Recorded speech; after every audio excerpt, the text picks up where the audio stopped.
Stupidity didn't just wander into America like a drunk at a wedding and start slow dancing with grandma. No, we invited it in. We pulled out a chair, poured it a drink, and let it drive the bus. It started slow.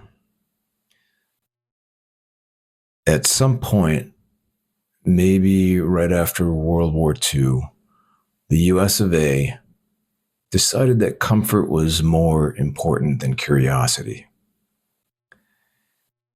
We wanted life to be easy, and thinking is hard. We built the suburbs. We filled them with TV dinners, plastic smiles, and educational systems designed to create compliant workers, not curious thinkers. Questioning anything became un-American. You didn't want kids to be philosophers. You wanted them to grow up, punch a clock, and buy a Buick. And then came cable news, where complex issues were considered, condensed into 30-second sound bites by men wearing obnoxious ties. And once reality TV hit, it was game over. Stupidity wasn't just tolerated, it became America's favorite distraction. We laughed it off. We told ourselves, it's just entertainment. While chugging diet soda and watching 6 hours of strangers throwing chairs at each other over baby daddies. I mean, I don't know about you, but Jerry Springer was pretty much inescapable in the 90s. Anyways, being smart started to become seen as being elite. And being educated meant you were somehow out of touch. And if you were too smart, then you were probably planning something nefarious. You were somehow dangerous. Smart used to be attractive, and then it got you labeled as distrustful. Okay, so then came the internet and everything changed, where all information was instantly available and therefore instantly disposable. Because when everything is at your fingertips, nothing really matters anymore.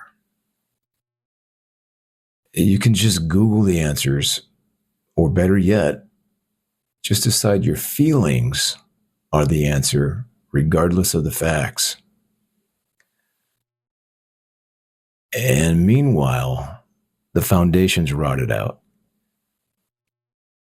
We gutted public education and turned libraries into Instagram museums. We stopped teaching kids how to think and started teaching them how to pass multiple choice tests written by a guy who once stapled his tie to his desk.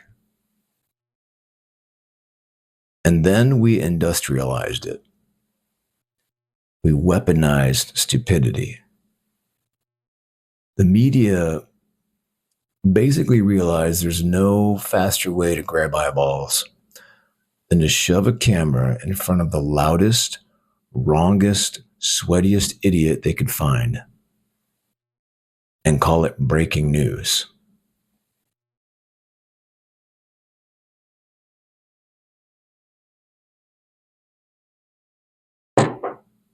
I think social media was really the final bullet with all this. We didn't just lower the bar, we buried it. We dug a hole, threw the bar in, pissed on it, and handed out trophies to whoever could trip over it the most dramatically. Stupidity is like fast food for the brain. It tastes good, it goes down easy, but eventually it's going to kill you.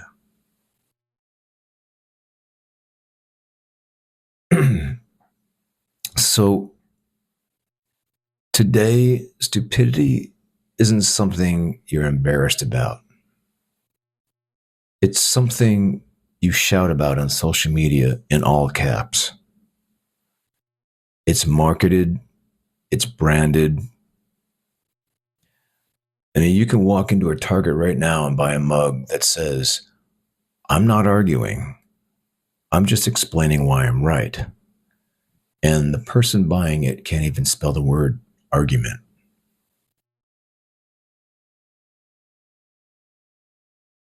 Being proud of being uninformed is like being proud that you failed to put on pants this morning.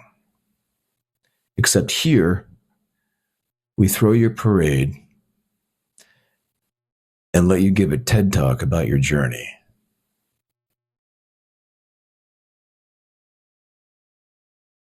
You know, in today's America, ignorance isn't just tolerated, it's glorified. It's wrapped in a flag, handed a Bud Light, and shoved onto a TikTok feed. So, somewhere along the line, America confused freedom with freedom from consequences, accountability. I mean, you're free to believe you can stare at the sun if you really believe hard enough. But the sun doesn't give a shit about your freedom. You know, it'll fry your retinas just the same. Reality doesn't negotiate. You know, we live in a world where refusing to read the manual somehow makes you more trustworthy.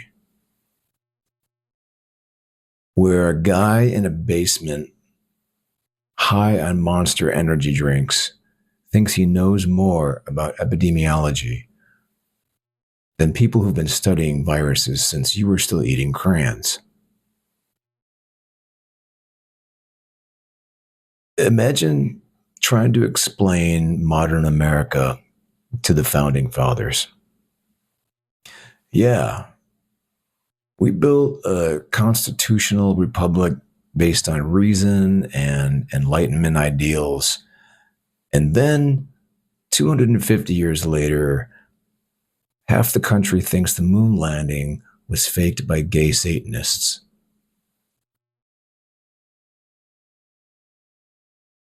And here's the thing. It's bipartisan. Both sides of the aisle have their own brands of boneheadedness. One side thinks we can shoot hurricanes, and the other thinks banning plastic straws will save the whales, even though they just flew into the rally in a private jet. It's a golden age of ignorance. And folks seem to be damn proud to be polishing brass on the Titanic. Okay, so remember that movie Idiokratie? Yeah, I'm going to go there for a minute. When it came out, it was freaking hilarious. Like looking at a funhouse mirror version of the US. A stupid president, electrolytes instead of water, everybody punching each other for entertainment. And now fast forward 20 years, and I'm pretty sure half the population thinks Gatorade is a fruit or vegetable. And the other half is trying to live stream their own colonoscopy for TikTok followers. I mean, we're here. We made it.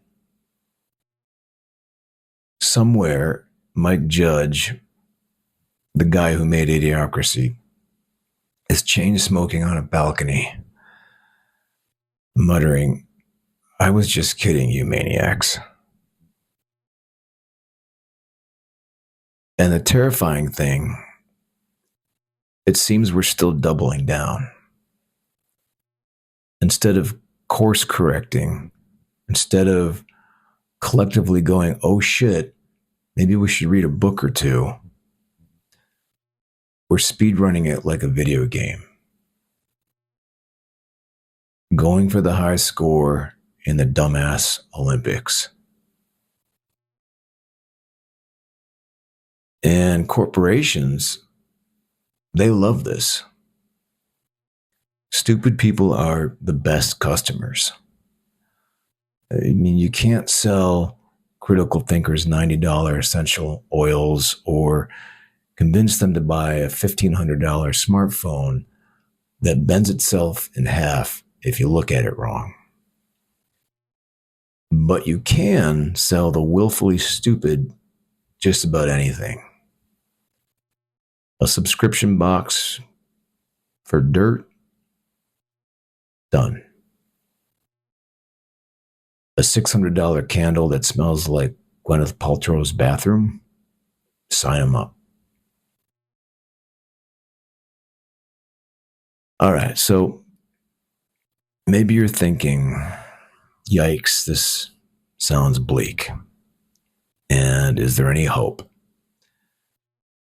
Honestly, yeah, a little. But you got to squint to see it. There's still people out there reading real books, asking real questions, educating themselves authentically or experientially, quietly holding on to that flickering flame of curiosity, while the rest of the world tries to smother it over the top with insane gender reveal parties and edible glitter. I think being smart and not being afraid to show it means living with discomfort. It's difficult. It means being willing and able to admit when you're wrong. And it means being okay with complexity, contradiction, and uncertainty. So the good news, I think smart survives. It's stubborn.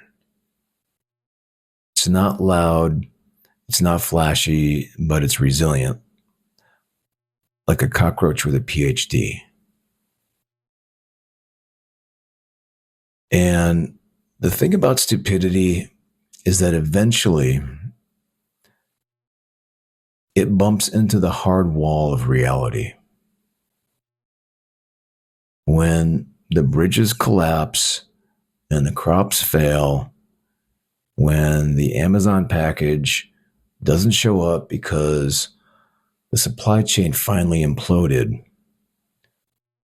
suddenly people start looking around and going, "Hey, does anybody know how to fix things? Build things?" And the guy who spent the last 20 years reading books and educating himself instead of screaming at his phone, yeah, he's the one holding the duct tape. It won't be sexy. and it won't be immediate, but intelligence isn't dead. It's just hungover. And sooner or later, we're going to need it to crawl out of bed, drink some black coffee, and start fixing the mess. So, at the end of the day, stupidity will always be popular, at least in the US. But intelligence, real, patient, compassionate intelligence, is what keeps the lights on. And by the way, that goes for emotional intelligence too, which is every bit as important.